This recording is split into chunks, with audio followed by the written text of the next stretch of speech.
Going into this season, the expectation was that Golden State could only compete for a championship with a fully healthy Klay Thompson. The thought process was that the Warriors would be a competitive team right in the heart of the playoff race before Klay returned, and if Klay looked like his old self when he did come back, then the Warriors could rise closer to the top of the standings and be viewed as a legit contender. However, Golden State has surprised many people by getting off to a league-best 15-2 start, and it's not as if this team is barely scraping by in their wins either.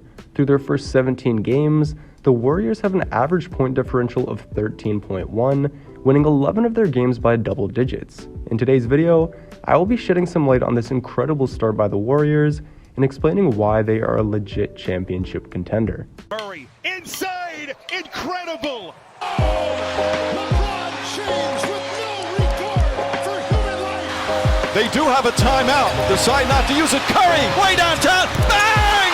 Bang! Oh, what a shot from Curry!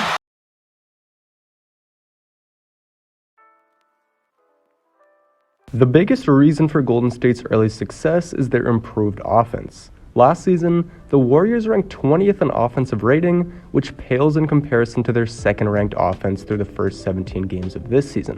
The issue with last year's team was that they were too dependent on Steph Curry. When Curry was in the game, the Warriors were a great offensive team, but when he wasn't, they were terrible. For the most part, this was because they didn't have the correct personnel to run the offensive system that they wanted to. While I was pleasantly surprised with the way Andrew Wiggins looked in Golden State's offense, guys like Kelly Oubre, Ken Bazemore, and Eric Pascal weren't great fits in Golden State's system. James Wiseman also struggled to play the role that the Warriors wanted him to, and that explains why they were more successful starting a less talented player in Kevon Looney. However, the Warriors' new additions have fit in seamlessly with what they're trying to do on offense, and their returning players have looked great as well. When you watch this team play, you can tell that everyone has bought into their role on offense. They don't have anyone disrupting the flow of the offense because they're trying to do too much. They just have a group of guys that make smart plays on that end. Golden State's offensive system is predicated on ball movement and player movement, and it requires quick decision makers for it to work. For someone to be a good fit on this team, they have to be able to set good screens, they have to know when to slip the screen, and they have to be willing passers as well. On top of that, they have to move and cut when they don't have the ball, as the offense doesn't cater to players that want to stand around and ball watch. Draymond, Iggy, Lee, and Wiggins all look great because they've been playing in this offense for multiple years now, but their new additions have taken them to another level.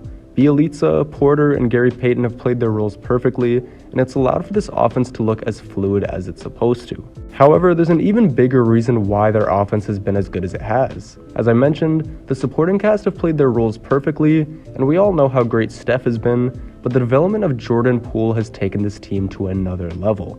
First off, Poole is a great fit on this team because he plays the game the right way.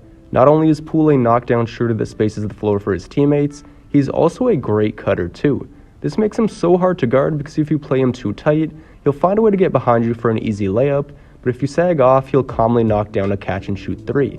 However, what's been so special is the way that Poole is beginning to mimic Curry's game. Curry is known for his movement without the ball, and Poole has been excellent with that this year. He frequently makes a pass and then relocates to the perimeter like he does on this play, and then there are many instances where Poole will make a pass and then cut to get himself open for a three. These are things Curry has been doing for years, and because Poole is doing them more this year, the Warriors' offense doesn't stall as much without Curry in the game. This is key because when Klay returns from injury, I expect Jordan Poole to become the sixth man of this team. As the sixth man, Poole will likely get a lot of chances to be the number one option on the floor, and from what he's shown to start this season, he's more than capable of leading a second unit. Unlike last season, the Warriors have someone that can impact the game in a similar way to Curry, obviously not to the same degree, but on a good enough level to where Curry doesn't have to do everything for the offense to succeed. While the Warriors are amazing on offense, they're even better on defense. The main reason why is because that same cohesion they play with on the offensive end translates over to the defensive end as well. The Warriors play a switch-heavy defense, and because they have so many great individual defenders, this makes it hard for their opponents to hunt mismatches. Even if their opponent is able to find a favorable one-on-one matchup, it's almost irrelevant because the Warriors provide great help defense. This is a testament to this team's intelligence and communication skills, as the man defending the ball always seems to know where his help is. This team is also very effective at defending the pick and roll, often executing great traps on the ball, while having the help side man come down to defend a potential pass to the roller. What should make Warriors fans even more excited about this team's defense is that it's only going to get better. When we last saw Klay Thompson on the court, he was one of the better perimeter defenders in the NBA. It's possible that Klay isn't an elite defender when he comes back, just because of how many injuries he's suffered, but at the very least I expect him to be a plus defender. While Klay often gets credit for being a good one-on-one defender, he's been a smart team defender as well, so he'll fit right in with what Golden State has been doing this season. James Wiseman's return is also something to be excited about, as he was thought to have a lot of defensive upside when he got drafted.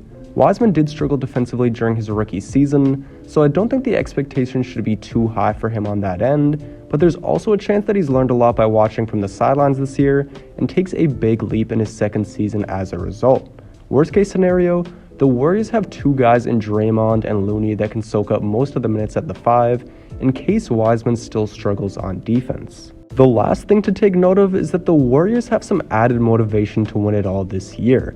After Kevin Durant joined the Brooklyn Nets, many NBA fans and analysts began to write the Warriors off, claiming that they wouldn't win another championship with Curry, Klay, and Draymond. However, these doubters have only fueled the Warriors even more, and according to Steve Kerr, the thought of being able to silence those doubters has led them to play such great basketball. Earlier this month, Steve Kerr explained that Klay's impending return was having an effect on his team's play, saying, "I think one of the reasons we've gotten off to a good start, and there's a really good energy about the team, is that we all know Klay is going to be back and that matters to us. It's exciting to think about. The past 2 years, Klay has been unable to play because of injury, and that must have taken a mental toll on the team." While NBA players are extremely confident, they're also smart enough to know that it's a much more difficult task to win a championship when one of your all-stars is sidelined. Knowing that Klay will eventually be returning this season, this team has a genuine belief that they can win it all, and it's been showing in their play. On top of that, Klay is excited to get back on the court himself. Klay hasn't played since the 2019 NBA Finals, which took place roughly 2.5 years ago, and he's definitely looking forward to finally playing again. When you add on the fact that Klay was upset that he didn't make the NBA's top 75 list, you have a player that is not only excited to get back on the court, but who's motivated to remind everyone what he's capable of. To sum it all up, the Warriors have the perfect group of players to run the offensive system they want, they're the best defensive team in the league thus far, and they have an all-star player returning to the lineup in the coming weeks. The Warriors aren't the runaway favorites that they were a few years ago, but they have a very good shot nonetheless. When you look at other contenders around the league, they haven't shown the type of cohesiveness that Golden State has. It's still early, and other teams will start to look better as they gain more chemistry, but the early returns on the Warriors have been incredible. There are a few other teams that I'm quite high on, so I'm not going to say that Golden State is the favorite to win it all, but they've definitely done enough to enter the conversation, and you can expect to see them go on a deep playoff run this year. That's going to be all for today's video. Make sure to like, subscribe, and let me know your thoughts down in the comments below. And with all that being said, I'm out, and I'll see you in the next video.